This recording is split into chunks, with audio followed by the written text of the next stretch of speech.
Top quality और consistent performance के लिए सिर्फ सिल्वर पंप नाम याद रखना।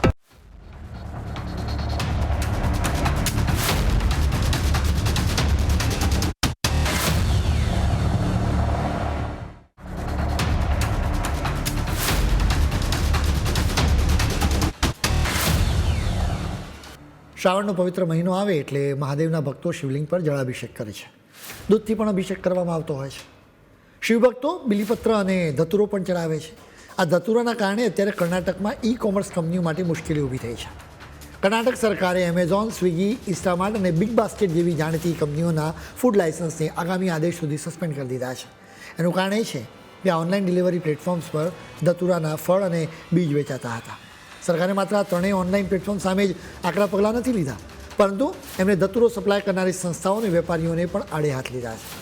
જે વેપારીઓ કે વેન્ડરો આ ઈ કોમર્સ કંપનીઓ સુધી ધતુરો પહોંચાડતા હતા તેમના પણ ફૂડ લાયસન્સ અને રજિસ્ટ્રેશન તાત્કાલિક અસરથી રદ કરવાનો સ્પષ્ટ આદેશ આપવામાં આવ્યો છે. આ ઈ કોમર્સ કંપનીઓના ફૂડ લાયસન્સ રદ કરવામાં આવ્યા એટલે કે એનો અર્થ એ છે કે આ કંપનીઓ હવે ખાવા પીવાની વસ્તુઓ પણ વેચી નહીં શકે, એને સ્ટોર પણ નહીં કરી શકે. ફૂડ સેફ્ટી વિભાગના અધિકારીઓએ જોઈને ચોંકી ગયા કે FSSAIના એજન્સી લાયસન્સ નંબર સાથે ઓનલાઈન માર્કેટમાં ધતુરાના ફળ અને બીજ સરેઆમ વેચાઈ રહ્યા હતા. આ કોઈ માત્ર ઓનલાઈન સ્ક્રીન પર દેખાતી જાહેરાત કે ભૂલ નહોતી, પરંતુ કંપનીઓના ગોડાઉનમાં પણ ધતુરાના બોક્સ પેક થઈને ડિલિવરી માટે તૈયાર પડ્યા હતા. એટલે કે તમે શાકભાજી કરિયાણું ઓર્ડર કરો ને એ જ રીતે સહજતાથી આ ઝેરી ફળ ગ્રાહકોના ઘર સુધી પહોંચાડવાની આખી ગોઠવણ થઈ ચૂકી હતી. અહીં તમારે સમજવાની જરૂર છે કે માત્ર ને માત્ર ખાવા પીવાની વસ્તુઓ માટે જ FSSAIનું લાયસન્સ મળતું હોય છે. એટલે સ્વાભાવિક રીતે ધતુરાના ફળ કે બીજ માટે તો FSSAIનું લાયસન્સ ન જ મળે. હવે સહજ પ્રશ્ન થાય કે જે ધતુરો પૂજામાં વપરાય છે એના માટે વળી આટલો બધો હોબાળો કરવાની જરૂર શું છે?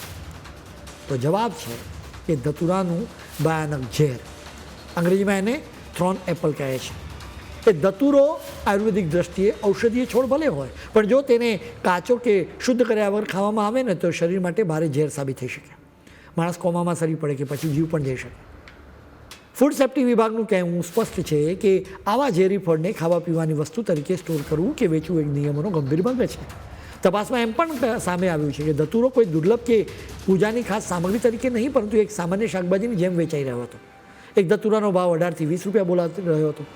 બસ મોબાઈલ ખોલો, ઓર્ડર કરો અને ધતુરો તમારા ઘરે પહોંચી જાય. પૂજા માટે ધતુરો ખરીદવો એ અલગ વાત છે, પણ જ્યારે એ જ વસ્તુ FSSAIના સિક્કા સાથે ખાવા પીવાની કેટેગરીમાં વેચાય ત્યારે સ્વાભાવિક રીતે પગલાં તો લેવાય છે. આ કિસ્સો બતાવે છે કે ઈ કોમર્સ કંપનીઓ કેટલી બેદરકારી રાખી રહી છે કે પછી ગેરરીતિ કરી રહી છે.